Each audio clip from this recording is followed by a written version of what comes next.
The controversial forensic investigator Paul O'Sullivan has returned to South Africa from London earlier than planned, dismissing claims that he was attempting to evade scrutiny and insisting he is ready to testify in person before Parliament's ad hoc committee on Tuesday. He said, "I'm not in the business of fleeing. I'm not a coward," explaining that he cut short his trip after learning that the committee is expected to conclude its work next week. His return follows the committee's repeated refusal to allow him to testify virtually while he was abroad, despite requests to do so. That decision fueled criticism from some members of parliament who questioned his credibility and commitment to the parliamentary process. Sullivan said appearing in person was now unavoidable given the committee's timeline, and said, "I have to come back early because I understand they are closing this ad hoc committee next week. I believe it is important for the country to get the truth." Instead of listening to all this rubbish from some of the criminals who appeared before the committee, he maintained that he would present evidence to substantiate the claims he has previously made, framing his testimony as part of a lifelong commitment to combating crime in South Africa. He said, "I'm going there to give them the truth with evidence. I've been fighting crime in South Africa for 36 years. In that time, I've been injured, I have been shot, and I have suffered a lot."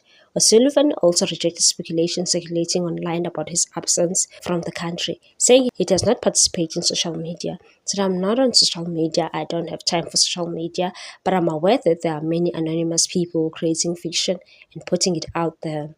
He described the attacks against him as part of the broader attempt to undermine his work, and said, "The reality is that I have been serving this country for 36 years, and I'm not going to stand by and let criminals get away with what they have been doing." Pointing to his track record, Sullivan noted that his high-profile investigations date back decades, including his early efforts to expose corruption involving former National Police Commissioner Jackie Selebi more than 20 years ago. Parliament has yet to confirm the exact date and time of O'Sullivan's appearance or whether additional witnesses will be heard before the committee wraps up its work.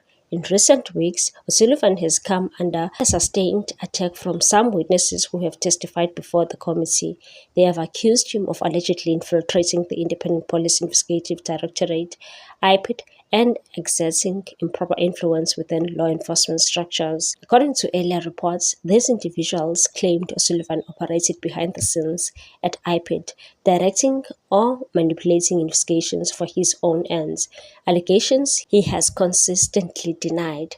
O'Sullivan has dismissed the claims as false and defamatory, insisting he has never infiltrated IPID and that his interactions with law enforcement agencies have been limited to reporting criminal conduct and assisting investigations when requested.